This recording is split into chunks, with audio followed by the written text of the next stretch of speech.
ಪಕ್ಷದ ಹೈಕಮಾಂಡ್ ಬಿಡುಗಡೆ ಮಾಡಿದ ಎರಡನೇ ಪಟ್ಟಿ ರಾಜ್ಯ ರಾಜಕಾರಣದಲ್ಲಿ ಭಾರೀ ಸಂಚಲನಕ್ಕೆ ಎಡೆ ಮಾಡಿಕೊಟ್ಟಿದೆ. ಮುಖ್ಯಮಂತ್ರಿ ಡಿಕೆ ಶಿವಕುಮಾರ್ ಅವರ ಆಪ್ತ ವಲಯದಲ್ಲಿ ಗುರುತಿಸಿಕೊಂಡಿದ್ದಂತಹ ಲಕ್ಷ್ಮೀ ಹೆಬ್ಬಾಳ್ಕರ್ ಅವರಿಗೆ ಈ ಸಲ ಸಚಿವ ಸಂಪುಟದಲ್ಲಿ ಯಾಕೆ ಸ್ಥಾನ ಸಿಗಲಿಲ್ಲ?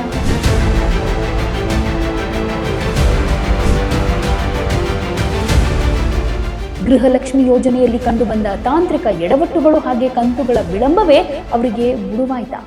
ಅಥವಾ ಬೆಳಗಾವಿ ಆಂತರಿಕ ರಾಜಕೀಯ ಮೇಲಾಟದಲ್ಲಿ ಅವರು ಹಿನ್ನಡೆ ಅನುಭವಿಸಿಬಿಟ್ರ?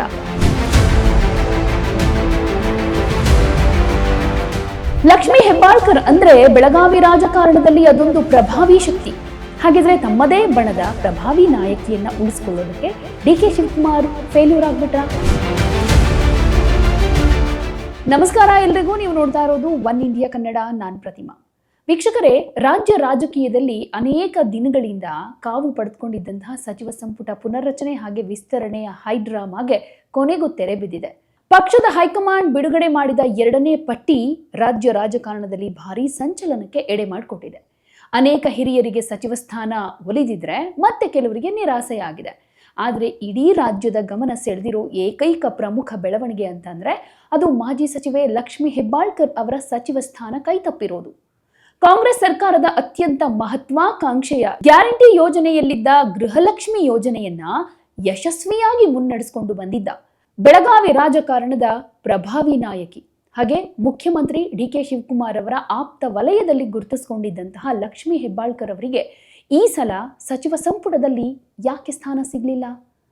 ಡಿಕೆ ಶಿವಕುಮಾರ್ ಅವರ ಪ್ರಭಾವಿ ಬೆಂಬಲಿಗರಾಗಿದ್ರೂ ಹೈಕಮಾಂಡ್ ಮಟ್ಟದಲ್ಲಿ ಲಕ್ಷ್ಮೀ ಹೆಬ್ಬಾಳ್ಕರ್ ಅವರ ಹೆಸರು ಕೈ ಬಿಡೋದಕ್ಕೆ ಏನ್ ಕಾರಣ ಇರಬಹುದು? ಗೃಹಲಕ್ಷ್ಮಿ ಯೋಜನೆಯಲ್ಲಿ ಕಂಡುಬಂದ ತಾಂತ್ರಿಕ ಎಡವಟ್ಟುಗಳು ಹಾಗೆ ಕಂತುಗಳ ವಿಳಂಬವೇ ಅವರಿಗೆ ಮುಳುವಾಯಿತಾ? ಅಥವಾ ಬೆಳಗಾವಿ ಆಂತರಿಕ ರಾಜಕೀಯ ಮೇಲಾಟದಲ್ಲಿ ಅವರು ಹಿನ್ನಡೆ ಅನುಭವಿಸಿಬಿಟ್ರ? ಇಷ್ಟೆಲ್ಲ ಪ್ರಶ್ನೆಗಳು ಕ್ರಿಯೇಟ್ ಆಗುತ್ತೆ. ಇಲ್ಲಿ ಒಂದಷ್ಟು ಪ್ರಶ್ನೆಗಳು ಕಾಡತೊಡಗುತ್ತೆ. ಸೊ ಇವತ್ತಿನ ಈ ಕಾರ್ಯಕ್ರಮದಲ್ಲಿ ಇದ್ರ ಬಗ್ಗೆ ಒಂದಷ್ಟು ವಿಶ್ಲೇಷಣೆಯನ್ನ ಮಾಡ್ತಾ ಹೋಗೋಣ. ಲಕ್ಷ್ಮೀ ಹೆಬ್ಬಾಳ್ಕರ್ಗೆ ಸಚಿವ ಸ್ಥಾನ ಕೈ ತಪ್ಪಿದ್ದರ ಹಿಂದಿರೋ ಅಸಲಿ ರಾಜಕೀಯ ಆಟ ಏನು? ಹಾಗಾದ್ರೆ ಇದೆಲ್ಲವನ್ನ ವಿವರಿಸ್ತಾ ಹೋಗ್ತೀವಿ. ಬೆಳಗಾವಿಯಿಂದ ಹಿಡಿದು ಸಿಎಂ ಅಂಗಳದ ತನಕ ನಡೆದಿರೋ ತೀವ್ರ ರಾಜಕೀಯ ಚರ್ಚೆಗಳ ಕಂಪ್ಲೀಟ್ ರಿಪೋರ್ಟ್ ನಿಮಗಾಗಿ. ಲಕ್ಷ್ಮೀ ಹೆಬ್ಬಾಳ್ಕರ್ ಅಂದ್ರೆ ಬೆಳಗಾವಿ ರಾಜಕಾರಣದಲ್ಲಿ ಅದೊಂದು ಪ್ರಭಾವಿ ಶಕ್ತಿ. ಬೆಳಗಾವಿ ಗ್ರಾಮೀಣ ಕ್ಷೇತ್ರದಿಂದ ಸತತವಾಗಿ ಗೆದ್ದು ಬಂದು ಕಾಂಗ್ರೆಸ್ ಪಕ್ಷ ಸಂಘಟನೆಯಲ್ಲಿ ಸಕ್ರಿಯವಾಗಿ ತೊಡಗಿಸಿಕೊಂಡಿರೋ ನಾಯಕಿ. ಆದರೆ ಬೆಳಗಾವಿ ಜಿಲ್ಲೆಯ ರಾಜಕೀಯದ ಸ್ವರೂಪವೇ ಅತ್ಯಂತ ಸಂಕೀರ್ಣವಾದ್ದು ಅಂತ ಹೇಳ್ಬೋದು. ಬೆಳಗಾವಿ ಜಿಲ್ಲೆಯಲ್ಲಿ ಕಾಂಗ್ರೆಸ್ ಪಕ್ಷದ ಆಂತರಿಕ ಹಿಡಿತಕ್ಕಾಗಿ ಜಾರಕಿಹೊಳಿ ಕುಟುಂಬ ಮತ್ತು ಹೆಬ್ಬಾಳ್ಕರ್ ಬಣದ ನಡುವೆ ದಶಕಗಳಿಂದ ಶೀತಲ ಸಮರ ನಡೀತಾನೆ ಬಂದಿದೆ. ಸಂಪುಟ ಪುನರ್ರಚನೆ ವೇಳೆ ಜಿಲ್ಲೆಯ ಪ್ರಭಾವಿ ನಾಯಕ ಸತೀಶ್ ಜಾರಕಿಹೊಳಿ ಹಾಗೆ ಅವರ ಬೆಂಬಲಿಗರ ಒತ್ತಡ ಅಂತೂ ತೀವ್ರವಾಗಿತ್ತು. ಜಿಲ್ಲೆಯಲ್ಲಿ ರಾಜಕೀಯ ಸಮತೋಲನ ಕಾಯ್ದುಕೊಳ್ಳುವುದಕ್ಕೆ ಹೈಕಮಾಂಡ್ ಒಂದೇ ಸಮುದಾಯಕ್ಕೆ ಅಥವಾ ಒಂದೇ ಬಣಕ್ಕೆ ಹೆಚ್ಚಿನ ಆದ್ಯತೆ ನೀಡೋದಕ್ಕೆ ಸಾಧ್ಯ ಇರಲಿಲ್ಲ. ಬೆಳಗಾವಿಯ ಪ್ರಾದೇಶಿಕ ಪ್ರತಿನಿಧಿತ್ವದ ವಿಚಾರದಲ್ಲಿ ಆ ಲೆಕ್ಕಾಚಾರದಲ್ಲಿ ಲಕ್ಷ್ಮೀ ಹೆಬ್ಬಾಳ್ಕರ್ ಅವರಿಗೆ ಸ್ವಲ್ಪ ಹಿನ್ನಡೆಯಾಯಿತು ಅನ್ನೋ ಮಾತು ಈಗ ಕೇಳಿ ಬರ್ತಾ ಇದೆ. ಜೊತೆಗೆ ಜಿಲ್ಲಾ ರಾಜಕೀಯದ ಬಣಗಾರಿಕೆ ಕೂಡ ಇತ್ತು. ಬೆಳಗಾವಿ ಜಿಲ್ಲೆಯಲ್ಲಿ ಎಲ್ಲಾ ಬಣಗಳನ್ನ ಒಟ್ಟಿಗೆ ಕರೆದೊಯ್ಯುವಲ್ಲಿ ಸಚಿವೆಯಾಗಿದ್ದಾಗ ಕೆಲವು ಆಂತರಿಕ ಅಸಮಾಧಾನಗಳು ಹೊಗೆಯಾಡ್ತಾ ಇದ್ವು. ಹೈಕಮಾಂಡ್ಗೆ ತಲುಪಿದಂತಹ ಆಂತರಿಕ ವರದಿಗಳು ಕೂಡ ಈ ಸಚಿವ ಸ್ಥಾನದ ಕಸರತ್ತಿನಲ್ಲಿ ಮಹತ್ವದ ಪಾತ್ರ ವಹಿಸಿದೆ ಅಂತ ಹೇಳಲಾಗ್ತಿದೆ. ಸಚಿವ ಸ್ಥಾನ ಕೈತಪ್ಪೋದಕ್ಕೆ ಬೆಳಗಾವಿ ರಾಜಕೀಯ ಒಂದೇ ಕಾರಣ ಅಲ್ಲ.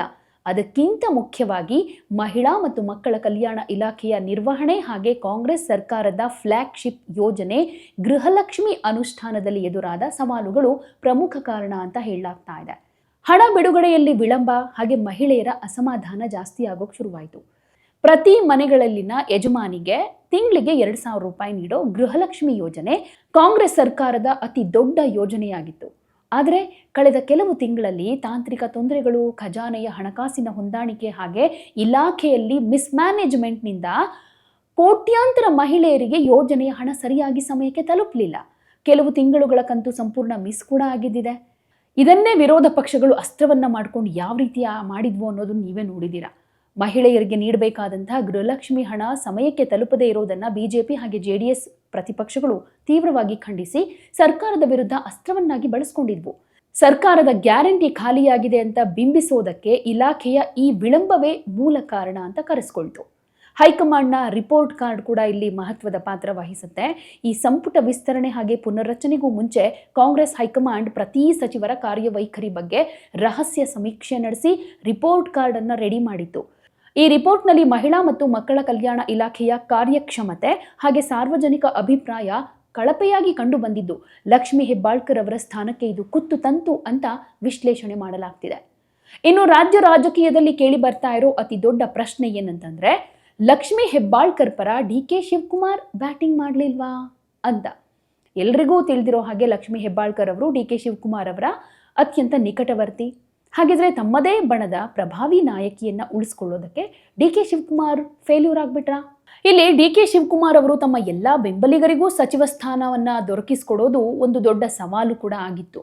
ಹೊಸ ಮುಖಗಳಿಗೆ ಅವಕಾಶ ಕೊಡುವಂತೆ ಹೈಕಮಾಂಡ್ ಕೂಡ ಒಂದು ಸೂತ್ರ ರೆಡಿ ಮಾಡಿತ್ತು. ಈ ಕಾಂಗ್ರೆಸ್ ಹೈಕಮಾಂಡ್ಗೆ ಮುಂಬರುವ ಲೋಕಸಭೆ ಹಾಗೆ ಸ್ಥಳೀಯ ಸಂಸ್ಥೆಗಳ ಚುನಾವಣೆಗಳನ್ನು ಗಮನದಲ್ಲಿಟ್ಟುಕೊಂಡು ಸಾಮಾಜಿಕ ನ್ಯಾಯ ಹಾಗೆ ಹೊಸ ಮುಖಗಳಿಗೆ ಅವಕಾಶ ಅನ್ನೋ ಸೂತ್ರವನ್ನ ಜಾರಿಗೆ ತಂದಿತ್ತು. ಸೊ ಪಕ್ಷ ಸಂಘಟನೆಗೆ ಏನಾದರೂ ಇವರನ್ನ ನಿಯೋಜನೆ ಮಾಡಬಹುದಾ ಅನ್ನುವಂಥ ಪ್ರಶ್ನೆ ಇಲ್ಲಿದೆ. ಸಚಿವ ಸ್ಥಾನ ಸಿಗದೇ ಇದ್ರೆ ಅಂತ. ಸಿಕ್ಕಿಲ್ಲ ಹೇಗಿದ್ರು. ಸೊ ಕೆಲವು ಮೂಲಗಳ ಪ್ರಕಾರ ಲಕ್ಷ್ಮೀ ಹೆಬ್ಬಾಳ್ಕರ್ ಅವರನ್ನ ಸರ್ಕಾರದ ಭಾಗವಾಗಿರಿಸೋದಕ್ಕಿಂತ ಪಕ್ಷದ ಸಂಘಟನಾತ್ಮಕ ಜವಾಬ್ದಾರಿಗೆ ಅಂದರೆ ಕೆಪಿಸಿಸಿ ಅಥವಾ ಎಐಸಿಸಿ ಮಟ್ಟದಲ್ಲಿ ಬಳಸ್ಕೊಳ್ಳೋದಕ್ಕೆ ಹೈಕಮಾಂಡ್ ತೀರ್ಮಾನ ಮಾಡಿದ್ಯಂತೆ. ಆದರೆ ಪ್ರಭಾವಿ ನಾಯಕಿಯೊಬ್ಬರಿಗೆ ಸಚಿವ ಸ್ಥಾನ ಸಿಗದೇ ಇದ್ದಾಗ ಅದು ಸಹಜವಾಗಿ ಡಿ.ಕೆ.ಶಿ ಬಣಕ್ಕೆ ಹಿನ್ನಡೆ ಅನ್ನೋ ರೀತಿಯಲ್ಲೇ ಬಿಂಬಿತವಾಗುತ್ತೆ. ಕರ್ನಾಟಕ ಕಾಂಗ್ರೆಸ್ ಸಂಪುಟದಲ್ಲಿ ಮಹಿಳಾ ಪ್ರಾತಿನಿಧ್ಯದ ವಿಷಯ ಯಾವಾಗಲೂ ಚರ್ಚೆಯಲ್ಲಿದೆ. ಈಗಾಗಲೇ ಸಿದ್ದರಾಮಯ್ಯನವರ ಸಚಿವ ಸಂಪುಟದಲ್ಲಿ ಲಕ್ಷ್ಮೀ ಹೆಬ್ಬಾಳ್ಕರ್ ಅವರೊಬ್ಬರೇ ಮಹಿಳಾ ಸಚಿವೆಯಾಗಿದ್ರು. ಈಗ ಅವರನ್ನೂ ಕೂಡ ಸಂಪುಟದಿಂದ ಕೈಬಿಡಲಾಗಿದೆ. ಈಗ ಡಿ.ಕೆ. ಶಿವಕುಮಾರ್ ಅಧಿಕಾರದಲ್ಲಿರೋದು, ಮುಖ್ಯಮಂತ್ರಿ ಸ್ಥಾನವನ್ನು ಅಲಂಕರಿಸಿರೋದು. ಸೊ ಕಾಂಗ್ರೆಸ್ ಪಕ್ಷದ ಒಳಗೂ ಹಾಗೆ ಹೊರಗೂ ದೊಡ್ಡ ಚರ್ಚೆಗೆ ಏನು ಗ್ರಾಸ ಆಗಿದೆ ಅಂತಂದರೆ, ಡಿ.ಕೆ. ಸಂಪುಟದಲ್ಲಿ ಮಹಿಳೆಯರಿಗೆ ಯಾಕೆ ಅವಕಾಶ ಕೊಡಲಿಲ್ಲ ಅಂತ. ಯಾಕೆಂದರೆ ಈ ನೂತನ ಸಚಿವರ ಪ್ರಮಾಣ ವಚನದ ಫಸ್ಟ್ ಲಿಸ್ಟ್ ಏನಿತ್ತು ಅಲ್ಲೂ ಕೂಡ ಯಾರೂ ಮಹಿಳೆಯರು ಪ್ರಮಾಣ ವಚನ ಸ್ವೀಕರಿಸಲಿಲ್ಲ. ಅದಾದಮೇಲೆ ಸೆಕೆಂಡ್ ಲಿಸ್ಟ್ನಲ್ಲಿ ಮಹಿಳಾ ನಾಯಕಿಯರು ಇರ್ತಾರೆ, ಸಚಿವರಾಗ್ತಾರೆ ಅನ್ನುವಂತಹ ಕೂಗು ಕೇಳಿ ಬಂದಿತ್ತು. ಆದರೆ ಈಗಲೂ ಕೂಡ ಮಹಿಳೆಯರಿಗೆ ಅಂತಹ ಅವಕಾಶ ಸಿಕ್ಕಿಲ್ಲ. ಇದರ ಜೊತೆಗೆ ಗಾಯತ್ರಿ ಶಾಂತೇಗೌಡ ಅವರ ಹೆಸರು ಇತ್ತು ಅನೌನ್ಸ್ ಮಾಡಿದಂಥ ಲಿಸ್ಟ್ನಲ್ಲಿ. ಈಗ ಪ್ರಮಾಣ ವಚನವನ್ನು ಯಾರ್ಯಾರು ಸ್ವೀಕರಿಸಿದ್ದಾರೆ ಇಲ್ಲೂ ಕೂಡ ಮಹಿಳಾ ನಾಯಕಿಯರು ಇರಲಿಲ್ಲ. ಆದರೆ ಮುಂಬರುವ ದಿನಗಳಲ್ಲಿ ಯಾರನ್ನ ಆಯ್ಕೆ ಮಾಡ್ತಾರೆ, ಯಾರು ಸಚಿವ ಸ್ಥಾನವನ್ನು ಅಲಂಕರಿಸ್ತಾರೆ ಅಂತ ಒಂದಷ್ಟು ಚರ್ಚೆಗಳಾಗ್ತಾ ಇದೆ. ಮಹಿಳಾ ನಾಯಕಿಯರಿಗೆ ತುಂಬಾನೇ ಅಸಮಾಧಾನ ಇದೆ ಇದ್ರ ಬಗ್ಗೆ. ಯಾಕಂದ್ರೆ ಅರ್ಧಕ್ಕಿಂತ ಹೆಚ್ಚು ಮತದಾರರಾಗಿರೋ ಮಹಿಳೆಯರಿಗೆ ಸಂಪುಟದಲ್ಲಿ ಸೂಕ್ತ ಪ್ರಾತಿನಿಧ್ಯ ಸಿಗದೇ ಇರೋದು ಪಕ್ಷಕ್ಕೆ ಹಿನ್ನಡೆ ಆಗಬಹುದು ಅನ್ನೋ ಆತಂಕ ಕಾಂಗ್ರೆಸ್ ಹಿರಿಯ ನಾಯಕಿಯರಲ್ಲೇ ವ್ಯಕ್ತವಾಗ್ತಾ ಇದೆ. ಈ ವಿಪಕ್ಷಗಳು ಕೂಡ ದಾಳಿ ಮಾಡ್ತಾ ಇವೆ. ಮಹಿಳೆಯರ ಹೆಸರಲ್ಲಿ ಗ್ಯಾರಂಟಿ ತಂದು ಅಧಿಕಾರಕ್ಕೆ ಬಂದ ಕಾಂಗ್ರೆಸ್ ಮಹಿಳಾ ನಾಯಕಿಗೆ ಸಚಿವ ಸ್ಥಾನ ಕೊಡೋದಕ್ಕೆ ಹಿಂಜರಿತಾ ಇದೆ ಅಂತ ವಿರೋಧ ಪಕ್ಷಗಳು ಈಗಾಗಲೇ ವಾಗ್ದಾಳಿ ಶುರು ಮಾಡಿಕೊಂಡಿವೆ. ಬೆಳಗಾವಿ ರಾಜಕೀಯದ ಮುಂದಿನ ಹಾದಿ ಅಂತ ಬಂದಾಗ ಸಚಿವ ಸ್ಥಾನ ಕೈತಪ್ಪಿರೋದ್ರಿಂದ ಲಕ್ಷ್ಮೀ ಹೆಬ್ಬಾಳ್ಕರ್ ಅವರು ಬೆಳಗಾವಿ ರಾಜಕೀಯದಲ್ಲಿ ತಮ್ಮ ಪ್ರಾಬಲ್ಯವನ್ನ ಹೇಗೆ ಉಳಿಸ್ಕೊಳ್ತಾರೆ, ಮುಂದಿನ ದಿನಗಳಲ್ಲಿ ಪಕ್ಷದ ವಿರುದ್ಧ ಅಸಮಾಧಾನ ಹೊರಹಾಕ್ತಾರಾ ಅಥವಾ ಪಕ್ಷದ ನಿರ್ಧಾರಕ್ಕೆ ಬದ್ಧರಾಗಿ ಕೆಲಸ ಮಾಡ್ತಾರಾ ಅನ್ನೋದು ಕುತೂಹಲಕ್ಕೆ ಎಡೆ ಮಾಡಿಕೊಟ್ಟಿದೆ.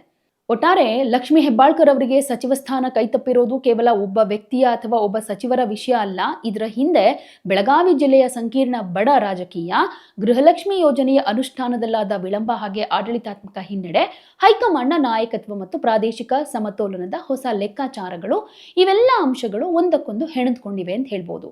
ಡಿ.ಕೆ. ಶಿವಕುಮಾರ್ ಅವರು ಲಕ್ಷ್ಮೀ ಹೆಬ್ಬಾಳ್ಕರ್ ಅವರನ್ನ ಸಂಪುಟದಲ್ಲಿ ಉಳಿಸ್ಕೊಳ್ಳೋದಕ್ಕೆ ಟ್ರೈ ಮಾಡಿದ್ರೂ ಪರ್ಫಾರ್ಮೆನ್ಸ್ ಆಧಾರಿತ ನಿರ್ಧಾರದ ಮುಂದೆ ಅದು ಸಾಧ್ಯ ಆಗಲಿಲ್ಲ ಅನ್ನೋದು ಕೂಡ ರಾಜಕೀಯ ವಲಯದಲ್ಲಿ ಕೇಳಿ ಬರ್ತಾ ಇರೋ ಮಾತು.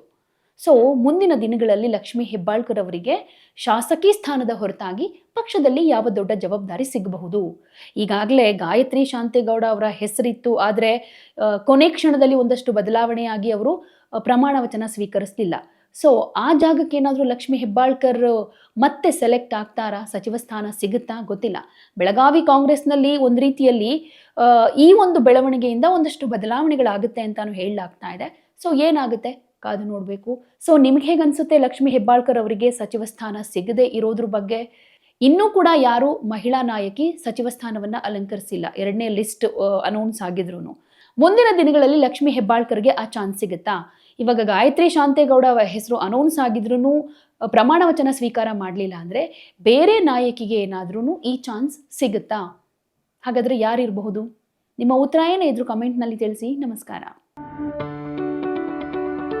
ಯಾವುದೇ ಸುದ್ದಿಯ ಅಪ್ಡೇಟ್ ಅನ್ನ ಮಿಸ್ ಮಾಡ್ಕೊಳ್ಬಾರ್ದು ಅಂದ್ರೆ ಈಗ್ಲೇ ಒನ್ ಇಂಡಿಯಾವನ್ನ ಸಬ್ಸ್ಕ್ರೈಬ್ ಮಾಡಿ. ನಿಮಗೆ ಬೇಕಾದ ಭಾಷೆಯಲ್ಲಿ ಎಲ್ಲಾ ಸುದ್ದಿ ತಿಳಿಬೇಕು ಅಂದ್ರೆ ಒನ್ ಇಂಡಿಯಾ ಆಪ್ ಅನ್ನ ಡೌನ್ಲೋಡ್ ಮಾಡ್ಕೊಳ್ಳಿ.